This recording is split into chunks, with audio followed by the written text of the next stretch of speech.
In the early 1970s, the U.S. Navy faced a new and largely unseen challenge: the expanding fleet of advanced Soviet submarines operating beneath the world's oceans.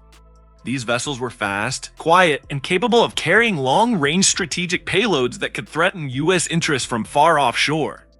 To counter this underwater threat, the Navy needed a revolutionary aircraft, one fast enough to patrol vast areas of ocean, sophisticated enough to locate targets hundreds of feet below the surface, and rugged enough to operate from aircraft carriers in all conditions. Lockheed's answer was the S-3 Viking, a sleek, twin-engine jet that could cruise at nearly 400 miles per hour, track submarines across wide regions, and deliver a variety of anti-submarine weapons. Marketed as the Navy's next-generation maritime guardian, the Viking seemed poised to define the future of undersea warfare. For a time, it fulfilled that promise. But behind the glossy promotional films and high expectations, the S-3's story became one of shifting missions, underused potential, and a Cold War tool that ultimately outlasted the very purpose for which it was created: birth of a submarine hunter. By the late 1960s, America's carrier-based anti-submarine fleet was showing its age. The Navy's S-2 Tracker, a propeller-driven veteran of the 1950s, could no longer match the speed and range of modern carrier groups.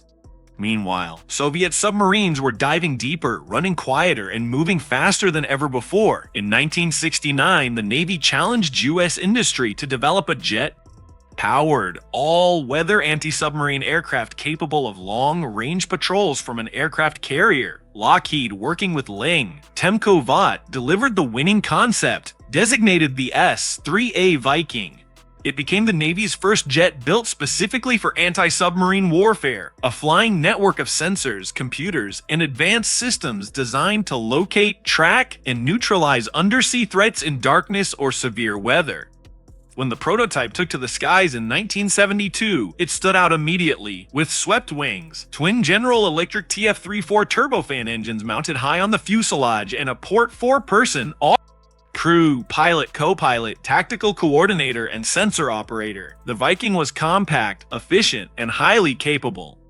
Sailors quickly gave it a nickname, the Hoover, a nod to the soft hum of its engines, which sounded more like a vacuum cleaner than a jet roar. Before long, every carrier deck hosted a few Hoovers, silently scanning the oceans below. Technology ahead of its time. For the early 70s, the S-3 was astonishingly advanced.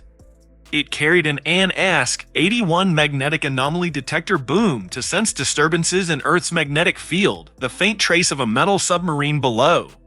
Its belly was loaded with sonobuoys, tiny floating sensors dropped into the water to listen for submarine noises and beam data back to the Viking, a powerful onboard computer. Revolutionary for its day, processed those signals in real time, giving crews a moving picture of what lurked beneath the waves. On top of that, the Viking could refuel in flight, cruise for over 2,000 miles, and carry up to 4,000 pounds of ordnance, torpedoes, mines, bombs, or even a tactical nuclear depth charge. It seemed unstoppable, a perfect blend of speed, brains, and brawn. When the first Vikings entered service in 1974, carrier captains finally had an aircraft that could sprint ahead of the fleet and sniff out lurking Soviet subs long before they could threaten a strike group, the Cold War reality. But there was a problem. The Vikings' main enemy, the Soviet submarine fleet, wasn't standing still. By the mid-1970s, new generations of subs like the Victor class and Typhoon class were quieter and deeper diving than the Viking sensors could reliably track.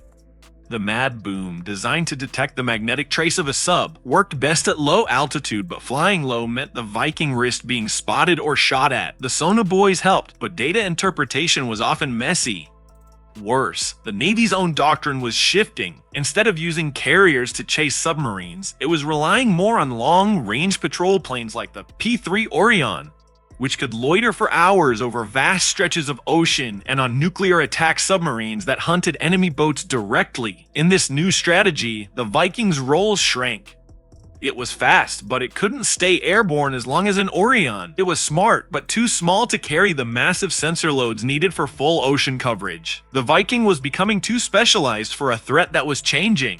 A shift in purpose. To keep the jet useful, the Navy began experimenting. The Viking's roomy fuselage and powerful radar made it an ideal platform for other missions.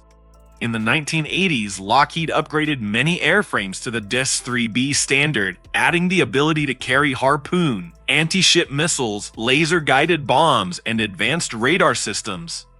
Suddenly, the humble sub-hunter became a multi-role strike aircraft capable of attacking ships, scouting targets, and even refueling other planes in midair. This versatility saved the Viking from extinction. It became the Swiss Army knife of the carrier deck. During the Gulf War in 1991, Vikings flew reconnaissance and sea patrols, hunted mines, and even launched missiles at Iraqi naval targets. For the first time in its career, the S-3 Viking was in combat and it performed flawlessly. Still, something felt wrong. The aircraft that had been born to hunt submarines was now doing everything but that. The Viking becomes a tanker. By the 1990s, the Soviet Union was gone. The oceans were quiet. The US Navy ruled the seas uncontested, and that left the Viking with no enemy. To keep it relevant, the Navy reconfigured the Tashtali once more, this time into a carrier-based aerial refueling tanker. The anti-submarine gear was removed, replaced with fuel tanks and hoses.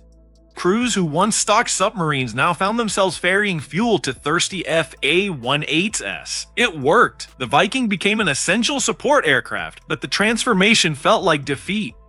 The mighty sub-killer had turned into a flying gas station. Sailors joked that S-3 now stood for submarine. No, sorry, the design flaws and shortcomings. Despite its flexibility, the S-3 Viking was never a perfect aircraft. Its small engines, though efficient, limited high-altitude performance. The jet was stable but sluggish, struggling to match the agility of newer aircraft. And its electronics cutting edge in the 7.0s aged quickly. Maintenance was a nightmare. The Viking's labyrinth of wiring and analog computers demanded constant attention.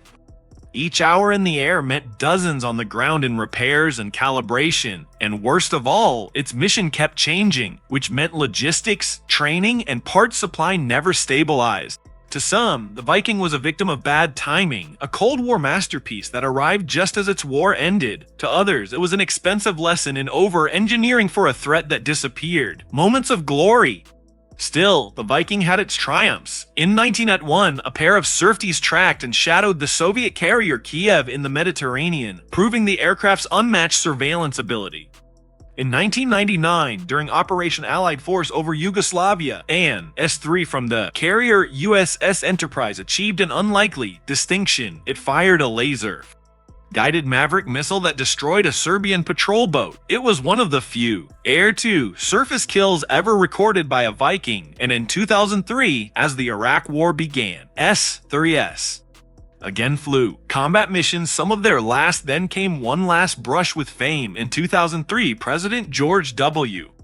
Bush famously landed on the U.S. Abraham Lincoln aboard a converted S-3 Viking, callsign Navy 1. For a brief moment, the world's cameras turned toward a jet that most people had never noticed before. The end of the Viking. By the mid-2000s, newer aircraft had made the Viking redundant. The FA-18 Super Hornet could handle reconnaissance, strike, and even limited tanker duties. Budget cuts sealed the Viking's fate. In 2009, the last S-3B was retired from carrier service, closing the book on 35 years of naval operations. Some airframes lived on as test platforms at NASA, where their long range and stable flight made them perfect for research missions. But for the Navy, the era of the Hoover was over. When the final S-3 took off from the USS John C. Stennis, sailors lined the deck in salute. The engines hummed one last time, quiet, familiar, and fading into history. Why it failed? The Viking didn't fail because it was a bad aircraft. It failed because it was a perfect answer to the wrong question. It was designed for a world where carrier groups would chase Soviet submarines across the Atlantic. That world vanished before the Viking could truly prove itself. Instead of a predator, it became a platform in search of a purpose, upgraded, modified, repurposed, and finally retired. Its complexity, cost, and constant reroll made it hard to love and easy to replace. And so, the Viking became one of those rare military machines remembered more for what it could have been than for what it was. The legacy of the S-3. Yet despite its flaws, the Viking left a lasting legacy in naval aviation. For nearly 3 decades, the S-3 Viking served as the Navy's silent sentinel, a jet built for the shadows beneath the sea. It trained generations of aviators in the complex art of anti-submarine warfare, teaching them how to track, identify, and neutralize threats that could never be seen, only heard. In doing so, it proved that jet-powered assault was not only possible but practical, paving the way for the next era of maritime surveillance and strike capability. Its quiet turbofan engines, efficient for long-range patrols, became the model for endurance and versatility.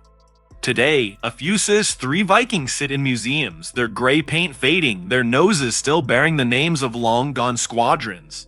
Visitors walk past them without realizing what they once represented: the cutting edge of Cold War technology, the Navy's best hope against a silent enemy that was never truly defeated, only replaced by new threats. The Viking's hum is gone from the carrier decks now, but for those who served with it, that sound, the gentle whir of the Hoover, still echoes in memory. It was fast, clever, and ahead of its time. But sometimes, even the most advanced machines find themselves born in the wrong war, and that's why the Lockheed S-3 Viking, the 400 miles per hour sub-killer, ultimately sucked.